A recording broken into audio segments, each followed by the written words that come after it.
Hey guys, Matthew with Driftless Irrigation here. I'm up here in Lodi, Wisconsin, on Lake Wisconsin. I'm going to be starting up a sprinkler system on the lake. This particular system has a pump and a lake intake, so they actually end up pulling out of the lake instead of having to use well water or city water.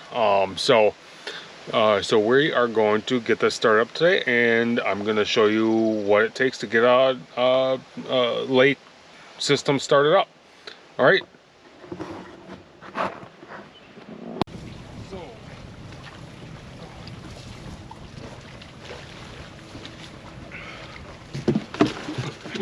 So last year I did repair on the system and modifications. One of the things that I had to do is I had to put on a longer intake hose, suction hose, and I was going to put on a different lake screen. This lake screen right here doesn't really have a great filtration system, so I'm going to be putting on a different type of intake screen, so that way hopefully things will just work a little bit better, because one of the issues last year is that he kept getting mud in his sprinkler heads in his system. It just kept clogging things up, and he had to flush them out, replace a bunch last year, and we don't want to keep doing that. So this is actually an ADG Bigfoot intake screen. I've never seen one this big until I did the modifications last year, but I have worked with Bigfoot in the past, and they do work, but this one here doesn't actually have any filter rock in it. Usually the Bigfoots, the ones that I'm used to anyway, have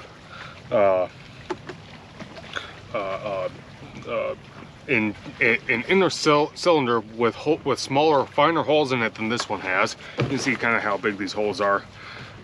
It has another cylinder in the middle that has even finer holes, and then there's a spot for filter rock. So between this outer and inner cylinder, you would put like 3/4 inch or 1 inch, whatever you want to put in filter rock. This one doesn't have any of that, so this one is kind of a little bit of a problem, because it just works. I'm just gonna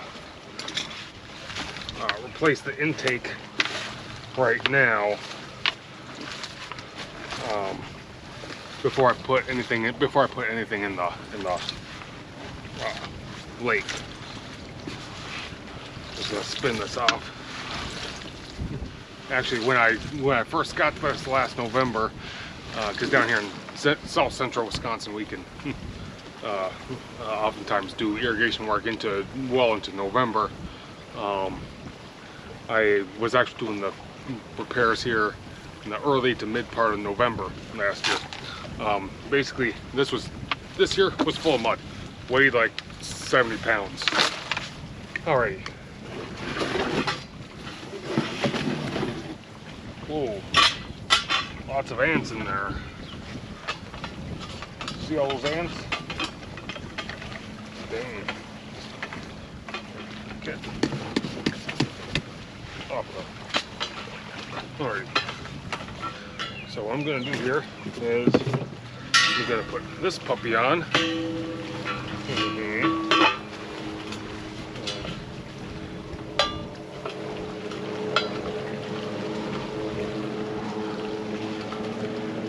We don't live in an area where there's crap ton of fire ants. Ugh. Or any fire ants. I've never heard of them up here. I've heard of them in South Carolina, Georgia. Not here. Same things. So just put that out. Put on there. Oh. There. That'll do for now. Then we'll put this on. So this here is a sock that goes over. So we have this here. So we have this here frame, and then this sock will go over it.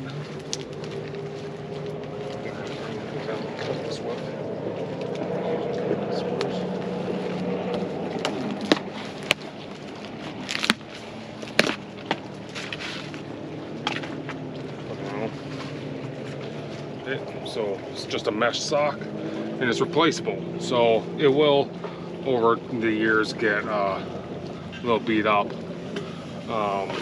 and then it will need to be replaced at some point. But probably not for at least a few years.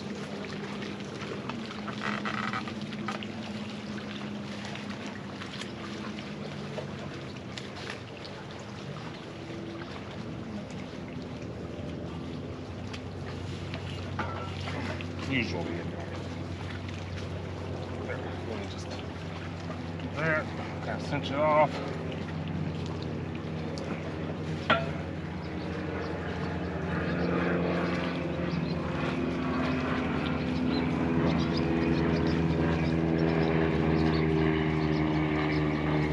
Tie it like so. Doesn't need to be any fancy knot, I suppose. Really any old knot. As long as it, holds. I'm not exactly a Boy Scout, so I keep it kind of simple.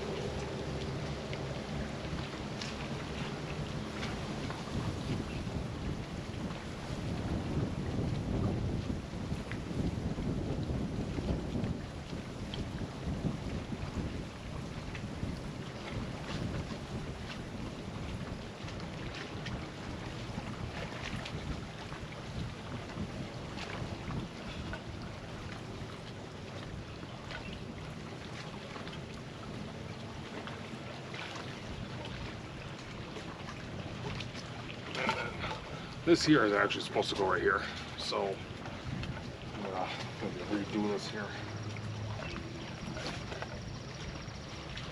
That way, I can make sure. Of course, I'm trying to cut that off real well.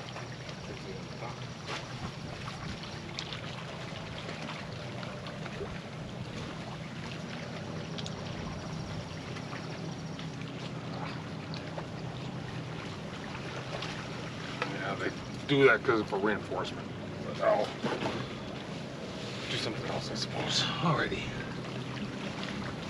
So I need to go get some.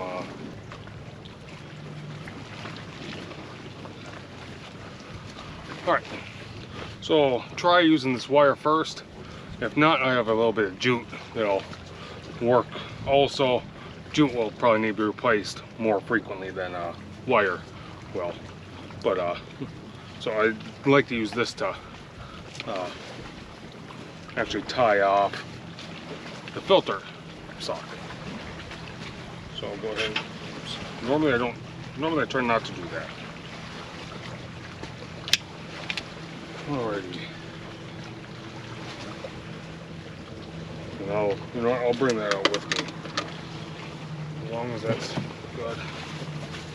So I have those. Have my waders. Put my waders on.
on the ground. So I do want it to be suspended a little bit. Take that out. Take out my wire cutter. She can pull you up here. Work on it up here, I think. No, this might not. No, this isn't exactly the right kind of wire that I would prefer to use. I think this is more like irrigation solenoid wire. It's stranded, but it will probably do the job just fine.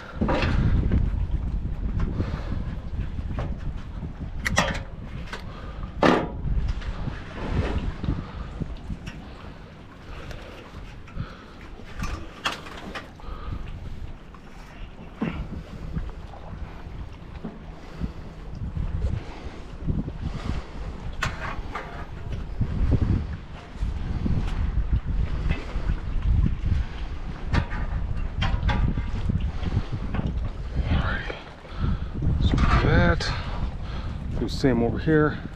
Leave a little extra so that way, in case you have to cut some off, or if you misjudge, you know, how much you actually need, you're not gonna short yourself. You don't want to short yourself. It's better to have more than you need than not enough.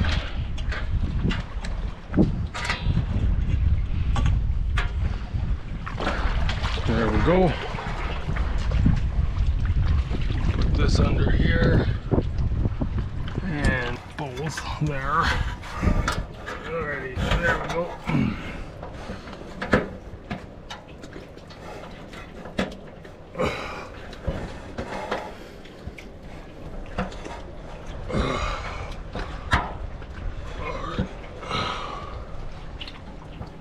There, I'll do that, I think. I think that'll hold.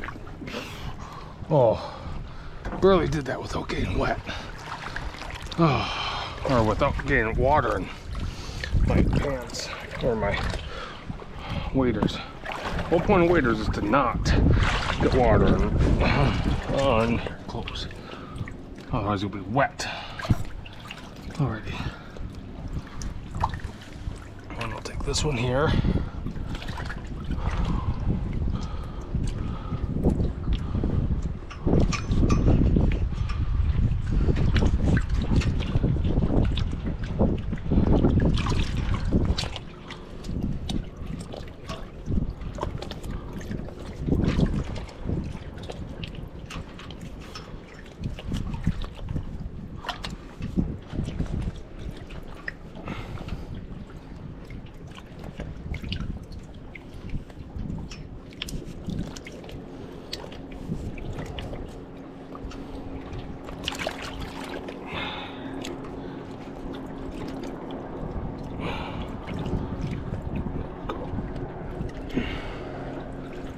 There, that should hold, I think. Now, go get water in here. So far that's holding. Once I get water in here, it's gonna help it kind of hold. Because right now, this here, it's with the waves pushing against the shore, it's wanting to push everything to shore. As soon as I get water in here, that's gonna help immensely.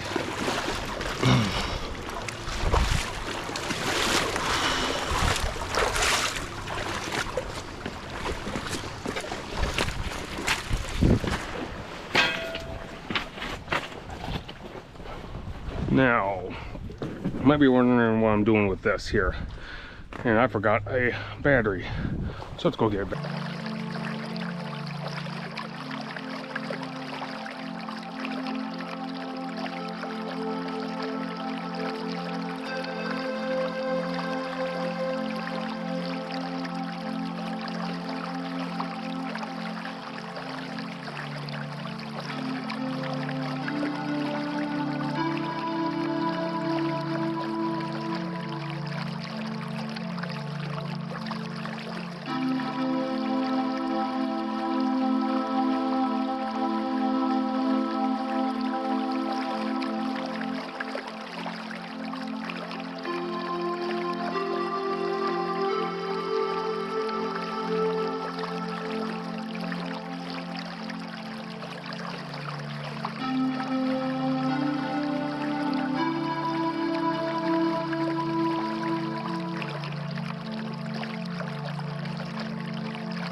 Okay, so I got the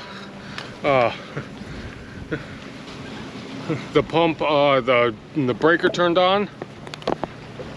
All right, so I have the pump breaker turned on. I have the line mostly filled up. You can see that right there. So we want that whole thing to be submerged, and it'll be easier for me to really finish positioning it when it's actually submerged. But for now, this is probably okay. What I'm going to do is I am going to hook this up. I'm going to turn the, I'm going to fill up the pump here. All right, I'm just going to pull this off here. It'll be easier for me to fill up the pump. This is actually a test it out here. So what I'm going to do is from out here, I'm going to turn the pump on, and I'm going to fill up the pump first, turn it on, and then hopefully it'll suck out all the air. You know, it'll start burping air, and then I'll actually be able to get it running operational from there. And you'll see this hole here. I will know that that's the working, because I'll see air bubbles coming out of it, as well as eventually it's gonna geyser, and then I'll have to shut it off quick before I get everything wet, including myself. All right, so I'll just set this up right here.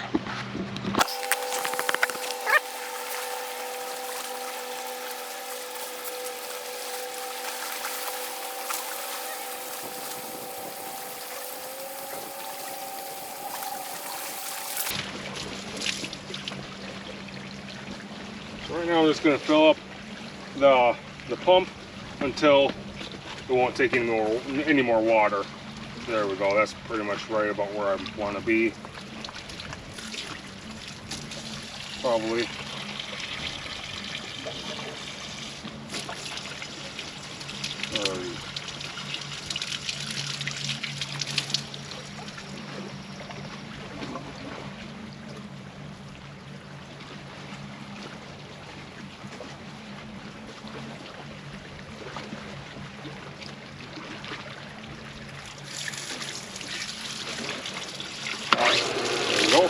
That's what I want. So you see that bubbling? That's exactly what I want to see. And hopefully it'll suck in for that. There we go. Yep. That's what I want. I don't want to do that until the pump, or until the suction line is all the way submerged under the water.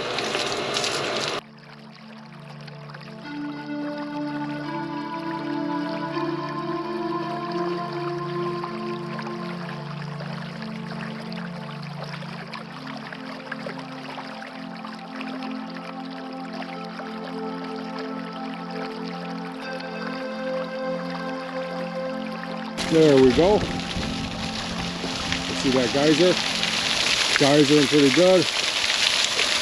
Now I want to shut her off.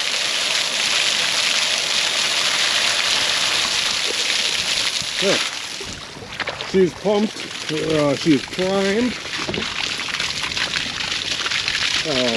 That little bit of water coming out of there now is actually just stuff that was pushed up the hill under pressure. I'll turn this off and I'll pull this up because I don't really want the battery compartment to get wet in case it slides down for some reason. Alrighty, there we go. Now, go get some Teflon tape. I will go take my shoes and go dry those off. Take other things up while I'm at it. And then see how that's holding water. That's good. So it should just take off. Okay, so I'm going to take these up and I'll be back shortly. But we're just going to kind of go through the zones here and take a look.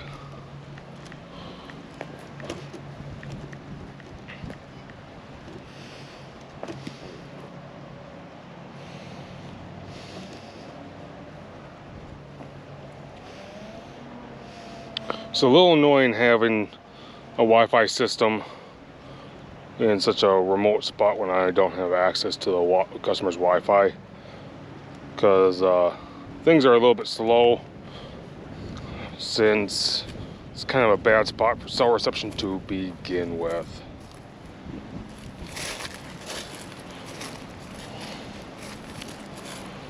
Oh, there we go. There's some cell reception.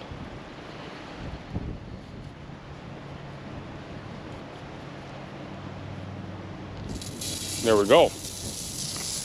There are some that are working just as promised from last year.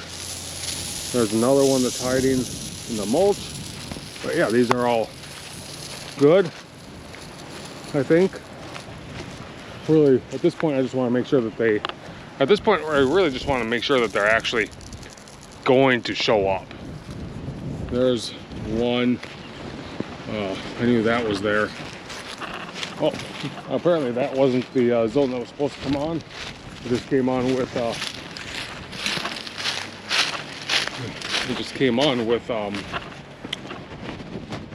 zone, probably from the pressure of the pump put out. And because this here only has one head on it, I think it's supposed to have 2 or 3. But I can't find them.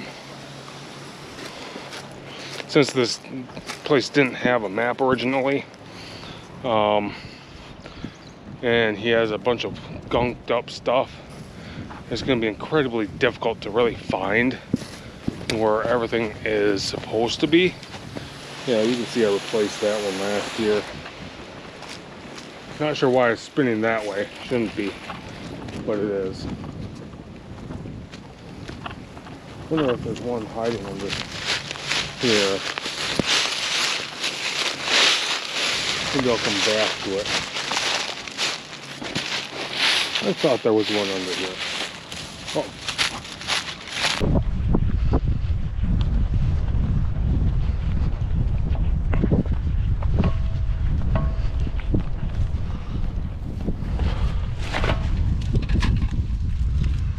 This one here, the head looks like it just popped out. So that's probably going to be an easy fix. Ideally, I can just thread this right on there, you know, on which it looks like it did. Whatever makes it easier for me, eh? Alrighty, there. There we go. There, I'll leave that just like that for now.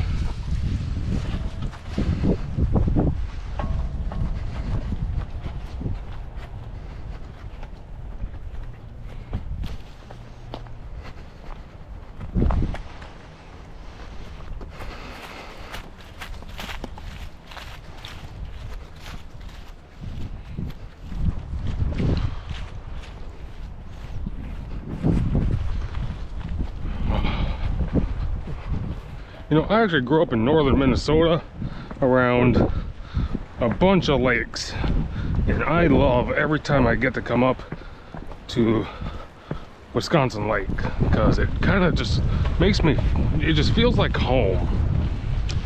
It does feel like home, and I love it. So I'm going to dig this guy up here.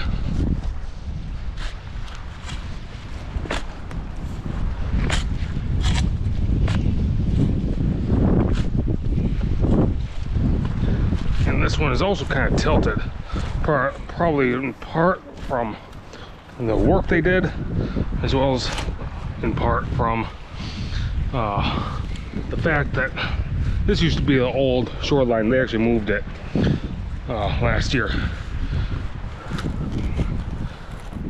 So I'm gonna put this here.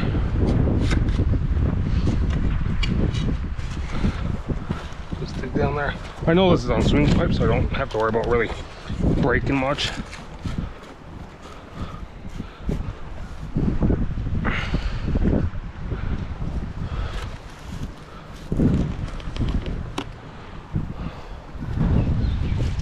And I'll dig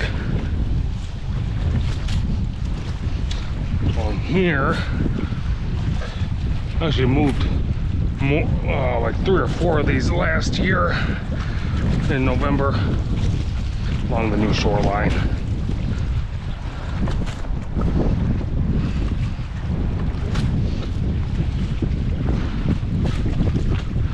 Doesn't have to be right on the edging. In fact, it's probably better, since it's plastic edging, that not be right on the edging.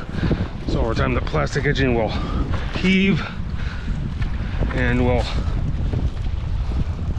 the sprinkler head might sink.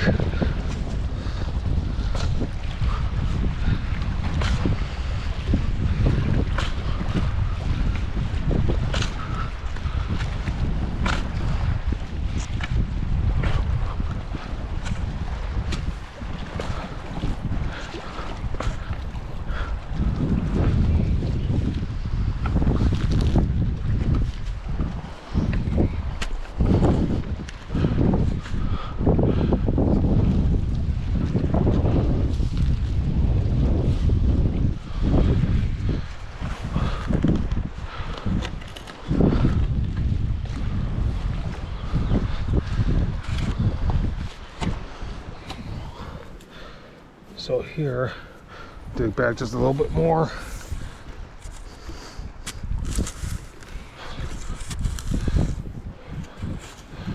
Just get more of that exposed.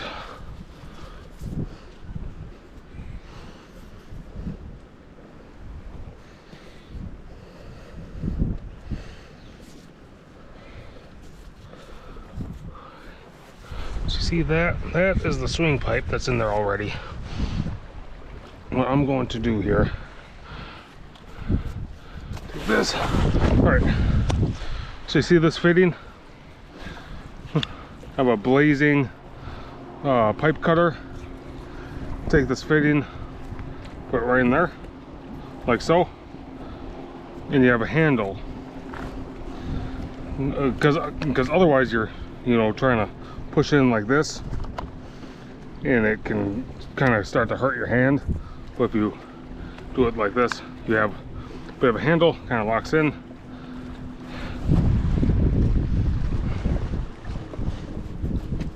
Just makes it a little easier, and you're not, you know, pressing on your hand too much. Now this here, you can see all the dirt in there. That's because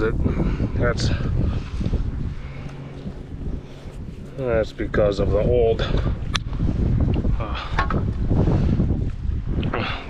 intake screen that just sucked in a bunch of junk.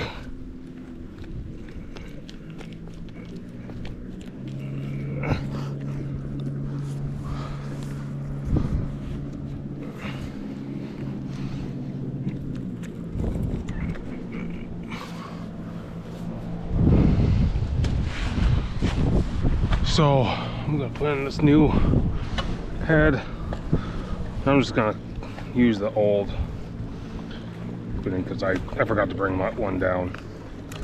So I'll just clean this off here and use this, which will be okay. It doesn't hurt anything. And it saves them a buck. Not that it really matters. He's not as concerned about saving a buck as some people. He just wants to make sure it works. He wants something that works. So I will kind of lay this down here just to get an idea of how much I need. And I'll get my shovel back, and I'll actually dig down to where I need it.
So more or less, that's about how deep I need it.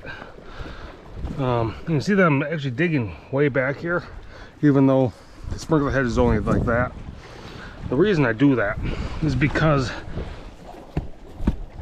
you don't want, so when you put this on, you don't want to be bending it. So you don't want it to, you know, have a huge bend right at the bottom there. Okay, you want it to be a nice gradual bend. Otherwise you'll end up eventually cracking this fitting on the bottom here.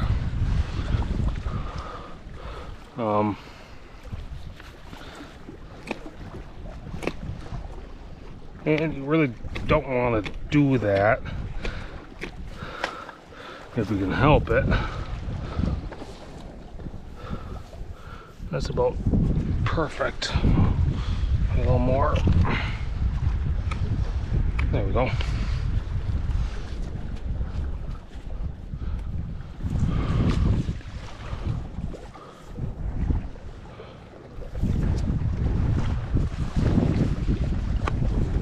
So I'm gonna measure here.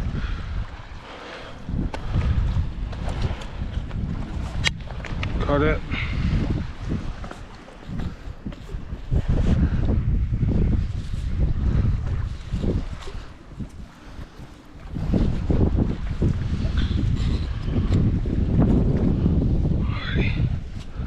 So you see how I have a nice gradual incline here. So I don't want it to be like this here where I'm putting all sorts of tension on that. I want it to be nice and gradual to reduce the risk of breaking that fitting at the bottom of the sprinkler head. I know now, I realize that I'm working with a nice loamy and somewhat sandy soil here, being up on the lake. However,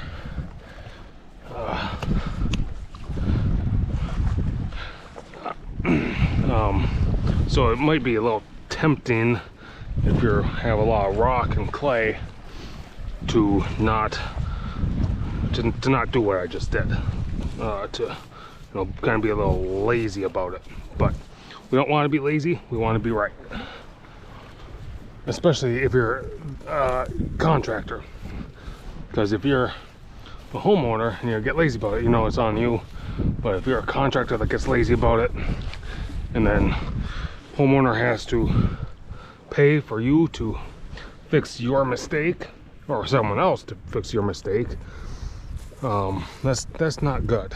We don't want that. You know, it's just, we want to be right. Always pack around the head. I don't care if it is sand. Always pack around that head.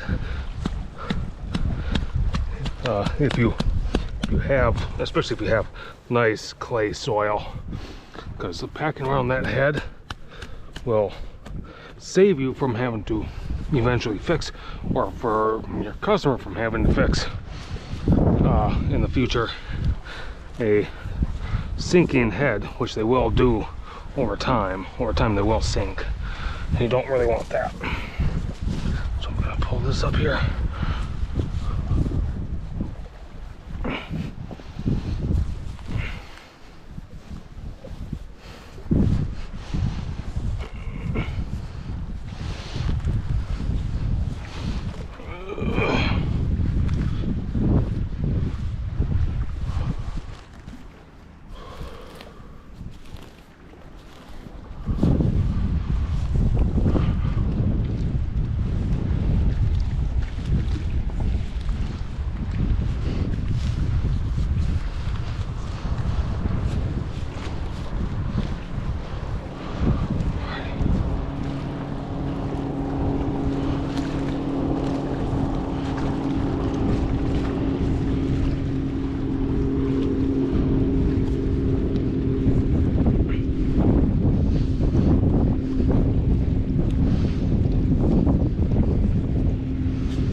there. Here's what I'm gonna test this here before I do anything else.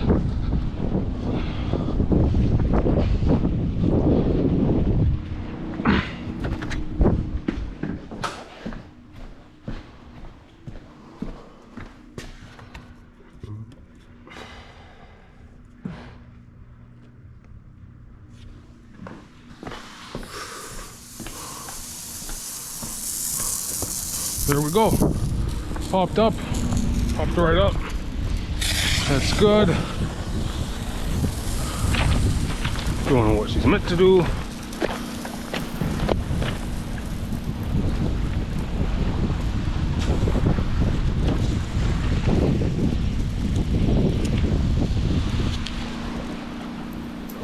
That's actually probably okay. Alrighty. This one right here. Or is it that one there that needs to be bigger? See, I'm actually conflicted here because whoever installed this, whoever actually installed the system, put some of these heads way too close together. Way too close together. So I'm actually conflicted about whether or not I even need to or want to add anything or change the nozzle anywhere. I think there's two on the other zone here.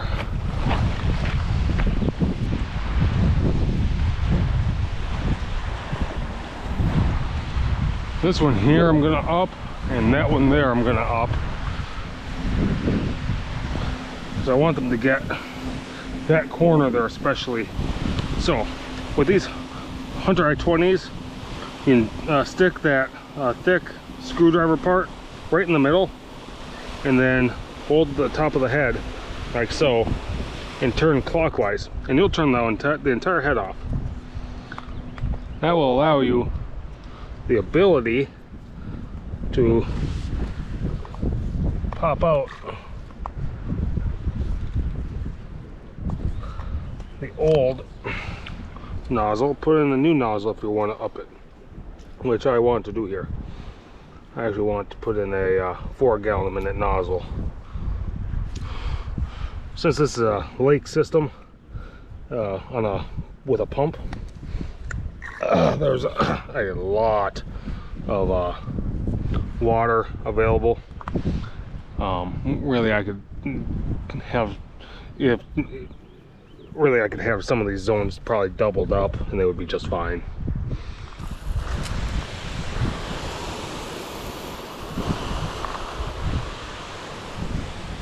There. I'm just gonna do that there. So, yeah, I want to make sure it gets this corner real well. And I know it's gonna go over it, but because I already adjusted it, I just want to make sure it gets that real good, even in the wind. And I also want some of these plants here to get some good water on them. But I don't. Now this 4 gallon a minute nozzle will probably spray water way back into the lake if I let it.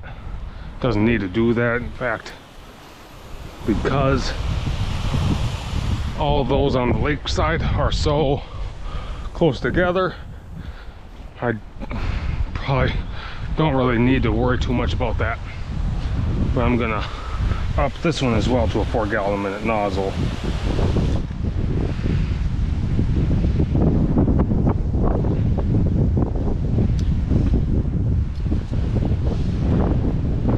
You use that Allen key in the front there where there's an arrow.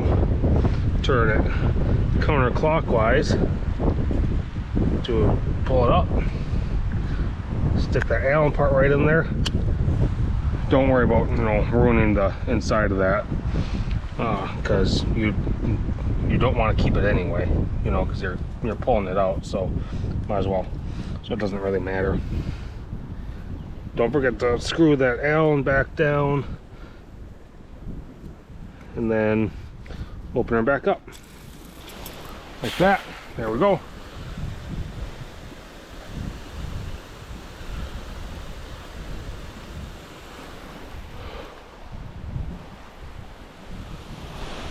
I'm just gonna make sure it gets all the way over there.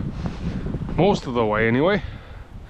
Gets most of the way, which is what I want. I want to make sure it gets to that corner. Last year when I was here, the dock was already pulled out, so, and it was sitting right here, so I couldn't put a head in here, which I wanted to do, but I couldn't. So that's probably all good there.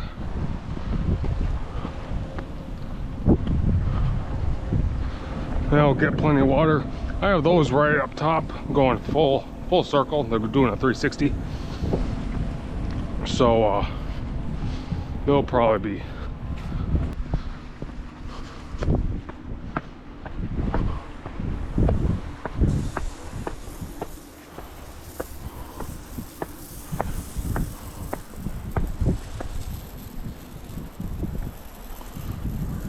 here we are. There's 3 up top here. I'm confident there's one underneath that pile of dirt, but because I remember that from last year, but for some reason there's a pile of dirt there. Yeah, so these go 360. So this one here is actually shooting over there. Now there's wind coming off the lake, so can't really see it that well, but it's doing it. I'll take this one here. Yep, that's all right. You know what? I'll adjust this one here quickly.